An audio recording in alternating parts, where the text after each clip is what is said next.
my channel karena semuanya ada di sini. Balik lagi sama gue Michelle Sarah Gilins. Di video kali ini gue akan membahas tentang gimana sih caranya untuk pumping. Nah, sebelum kita mulai, pastiin kalian subscribe channel aku dan pastiin kalian like video ini dan jangan lupa juga untuk hit me on my social media linking down below. Nih di layar ada Instagram aku, di follow karena aku sering membagikan tips dan trik dan juga sharing tentang permasalahan parenting, menyusui, segala macamnya. So, pastiin kalian follow juga ya. So, langsung aja kita mulai yuk. Oke, kenapa gue bikin video pumping? Kan gampang kak pumping, tinggal beli mesin pumpingnya, habis itu colokin ke listrik, turn on, habis itu kita langsung pompa, ada AC-nya keluar. Nggak segampang itu, geng. Justru, teorinya sih gampang ya, bener, tinggal colok, nyalain, pompa, AC-nya keluar, udah beres. Tapi ternyata nggak segampang itu karena gue banyak banget terima DM di Instagram gue, Kak, AC gue nggak keluar sebanyak kakak, gimana ya? Padahal gue udah pakai pompa AC yang bagus. Tapi ternyata setelah gue bales DM mereka, gue ngobrol, ternyata cara pumpingnya tuh salah. Ternyata teori dan kenyataannya itu nggak segampang itu. Makanya gue bikin, gue akan bikin video gimana caranya pumping yang menurut gue benar. Ini adalah pompa AC gue, Spectra S2.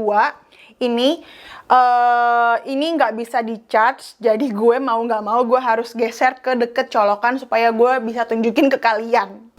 Colok, nah ini nyolok. Nah, gue sukanya pakai merek Spectra ini karena dia itu ada mode ini nih, massage-nya nih yang tengah ini. Dan ini adalah yang memancing si let down reflex alias kayak supaya mendorong AC kita tuh keluar ini nih. Jadi yang gue lakuin adalah pertama, menurut gue itu pentil kita itu tuh nggak bisa dikagetin. Banyak yang salah kaprah bahwa Kak, aku udah pakai vakum yang gede tapi AC-ku tuh nggak keluar-keluar ya. Nah, gue mau bilang sama kalian, menurut gue AC kita itu tuh kayak gini contohnya. Lu mau mandi pakai air panas, abis itu lo setel tuh air panasnya yang sampai panas banget, abis itu lo langsung mandi pakai air panas gitu. Sakit kan badannya kan? Sama kayak pentil kita juga, dia tuh kayak kaget gitu loh. Duh, kenceng banget gitu. Jadi tipsnya adalah, yang gue lakuin adalah gue pasti nyalain dulu. Abis itu gue akan pencet mode massage-nya. Nah ini startnya di nomor 3 karena gue selalu mulai di nomor 3. Again, tiap orang tuh beda-beda. Ada yang menurut kalian tuh yang, aduh nomor 3 kayaknya terlalu kenceng deh sama gue turunin. Jadi ikutin badan kalian, jangan langsung kenceng. Jadi mulai dari pelan, medium, abis itu kenceng. Nah ini gue di nomor 3, biasanya mode ini gue lakuin at least 3 menit dulu sampai AC gue tuh kayak kepancing keluar gitu loh. Abis itu kalau udah 3 menit, gue akan matiin vakumnya dan gue akan pindah ke nomor 50. Nih mode yang nomor 50, mulainya sama ke nomor 3. Nih, gue nyalain. Yang nomor 50 modenya, habis itu vakumnya kekuatannya nomor 3. Ini gue lakuin sampai AC-nya tuh udah kayak nggak keluar gitu. AC-nya kayak udah nggak keluar, baru gue balik lagi ke vakum, pencet lagi. Terus ininya gue naikin, tadinya nomor 3 gue akan naikin ke nomor 4. Terus sambil gue pijet-pijet payudara gue pakai tangan, dipijet-pijet sampai AC kita keluar. Jadi ini adalah berfungsi banget untuk mancing let down reflex kita. Kalau udah AC-nya udah keluar lagi, gue akan kembali ke nomor 50, terus vakumnya gue naikin ke nomor 4. Kayak gitu. Kalau AC-nya udah nggak keluar lagi, gue akan balik lagi ke vakum. Ini kan nomor 4. Gue akan nyalain, tinggiin ke nomor 5. Sampai AC-nya keluar lagi. Terus kalau udah keluar, gue akan balik lagi ke nomor 50. Terus gue akan naikin ke nomor 5. Kayak gitu. Kalau misalkan AC-nya udah nggak keluar lagi, gue akan balik ke udah nomor 50. Gue akan pindahin ke mode yang nomor 38. Terus vakumnya gue akan naikin ke nomor 8. Nah ini sampai bener-bener AC-nya udah nggak keluar, baru gue akan turn off. Itu adalah metode yang gue lakukan pakai si Spectra. Kak, durasi pumping itu berapa lama sih Kak? Minimal, maksimal? Ini sering banget ditanya di Instagram gue. Seperti yang gue bilang tadi, bahwa nggak ada yang benar, nggak ada yang salah. Benar atau salahnya cocok apa enggak di tubuh kita. Kayak misalkan kita beli skincare, nggak ada yang bagus, nggak ada yang jelek. Cuman skincare-nya cocok apa enggak di kulit kita. Itu yang bikin menurut kita, oh ini skincare ini bagus, oh skincare ini jelek karena nggak cocok di kulit kita. Sama kayak pumping. Metodenya ini cocok gak ya di tubuh kita gitu. Jadi kalau gue sendiri itu, gue pompa ASI-nya itu karena gue menyusui secara langsung, jadi gue tuh nggak ada kayak jadwal khusus untuk pumping. Bagusnya katanya tuh pumping itu dijadwalin dan dilakukan dengan kayak jamnya tuh yang sama. Oke, jam 1, gue tiap 3 jam sekali pumping. Oke, jam 1, jam 3, jam 6, jam 9, jam 12, gue pumping. Tapi, karena gue menyusui, ternyata jadwal pumping itu nggak segampang itu. Karena gue menyusui, abis itu anak gue taro, abis itu gue pumping, terus anak gue rewel, gue harus ngangkat anak gue. Jadi gue nggak punya kayak jadwal khusus gitu untuk pumping. Karena kenyataannya, oke, gue harus jadwalin pumping, harus dengan jam yang sama. Tapi kan gue ngurus anak juga dan gue nggak ada pembantu, jadi gue nggak ada jadwal khusus untuk pumping. Terus Kamisha kapan pumpingnya? Kalau anak gue tidur. Jadi gue itu agak sedikit oversupply. Dan oversupply itu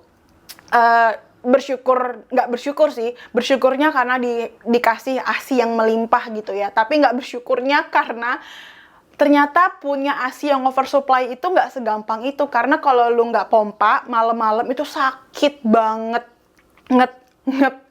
Jadi kalau misalkan ada yang bilang abis menyusui, abis itu kalian pompa ASI, itu bagus untuk kalau kalian yang ingin meningkatkan ASI kalian.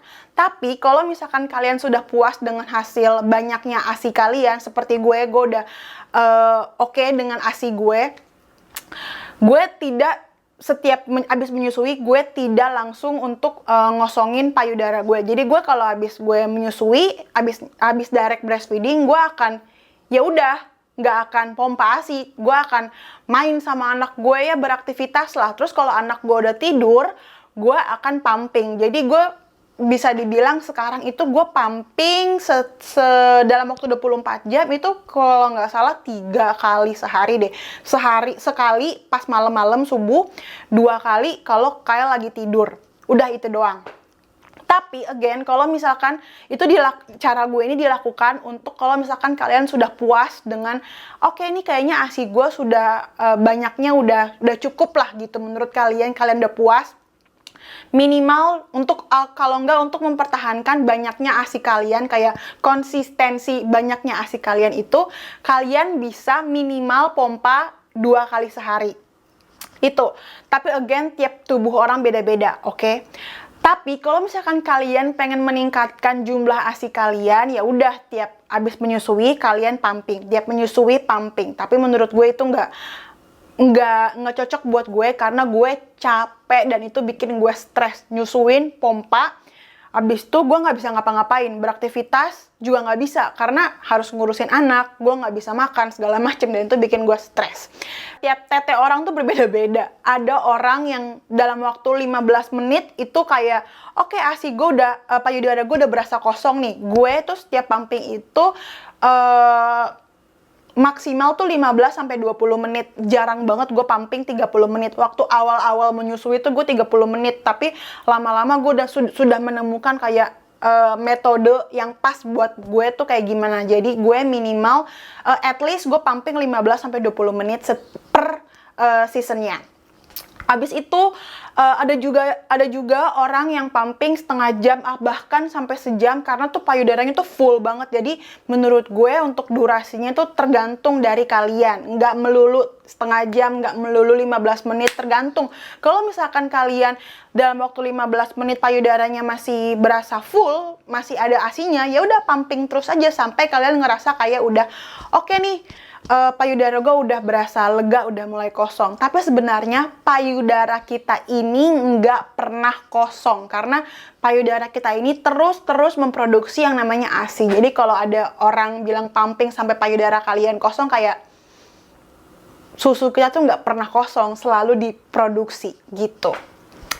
Abis itu, lagian juga kalau misalkan kalian sering-sering pumping terus durasinya kayak setengah jam, 1 jam, setengah jam, 1 jam, itu bakalan lecet di daerah puting kalian. Jadi, again, nggak usah ngikutin orang-orang, itu si A pumping setengah jam, itu si B pumping 1 jam. Tanya sama diri kalian, oke, gue bagusnya tuh tubuh gue tuh berapa menit ya, seenaknya kalian gitu. Habis itu, Kak, setiap berapa jam sih pumping? Nah, ini juga tiap orang beda-beda. Gue waktu awal-awal menyusui itu, gue setiap 2 jam sekali pumping. Tapi itu bikin gue pusing, stres karena gue nggak bisa ngapa-ngapain. Habis itu, akhirnya gue mundurin lagi 1 jam, 3 jam. Dan gue langsung ngerasa kayak, oke, kayaknya gue akan pumping tiap 3 jam sekali. Karena gue ngerasa kayak hasil ASI yang dipompa tuh lebih maksimal dibanding 2 jam sekali gitu. Dan kalau 3 jam sekali ada ya, gue tuh kayak punya jeda untuk istirahat gitu. Ada juga tiap orang yang pumping 4 jam sekali. Ada temen gue pumping itu tiap 5 jam sekali. Jadi payudara orang tuh beda-beda. Ada yang sejam berasa udah kayak, aduh full banget nih payudara gue, udah sakit, gue harus pompa. Ada yang 5 jam itu dia bisa biasa-biasa aja. Karena tabungan ASI-nya tuh di payudaranya tuh besar. Jadi tiap orang itu beda-beda, oke? Jadi kalau kalian mau pumping, lagi cari tahu, gue harus pumping tiap 2 jam sekali kah, 3 jam sekali kah? Coba kalian lakuin 2 jam sekali. Kalau misalkan itu belum kalian ngerasa kayak, kayaknya terlalu cepet deh, bikin gue nggak ada waktu istirahat, mundurin lagi sejam, 3 jam, mundurin lagi 4 jam. Aduh, kayaknya 4 jam payudara gue sakit deh, terlalu full. Oke, berarti kalian pumpingnya tiap 3 jam. Jadi harus cari kira-kira mana yang works buat diri kalian. Aku kalau pumping sakit ya. Tips dari aku adalah sebelum kalian pumping, kalian olesin di sekitar puting kalian itu, kalian olesin. Kalau kalian punya nipple cream, kalian bisa pakai nipple cream di daerah pentil kalian sebelum kalian pumping. Atau kalau kalian nggak punya nipple cream, kalian bisa pakai coconut oil di daerah pentil kalian sebelum kalian pompa. Itu berfungsi sebagai kayak pelumas untuk mompa ASI. Jadinya tuh kayak nggak sakit gitu. Karena kan kalau pompa disedot, push gitu. Selain durasi dan cara memompa ASI, ternyata nih rutin ganti spare part pompa ASI kita itu nggak kalah pentingnya. Jadi gue punya cerita, beberapa waktu yang lalu, kalau kalian follow Instagram gue udah pernah post tentang ini, betapa pentingnya ganti spare part di posan gue yang ini. Nah, penting banget, makanya juga jangan lupa follow Instagram aku, karena aku sering bagiin tips dan trik. Oke, jangan lupa untuk follow. Oke. Nah, jadi gue nggak tahu ini namanya apa ya. Gue akan tulis di sini namanya apa. Di sini gue mau cerita bahwa beberapa waktu yang lalu gue ngerasa kayaknya produksi ASI gue menurun deh. Terus ternyata setelah gue ganti ini, karena gue dari awal gue punya pompa ASI Spectra sampai 3 bulan deh gue nggak pernah ganti si ini. Terus pas gue ganti, boom, langsung.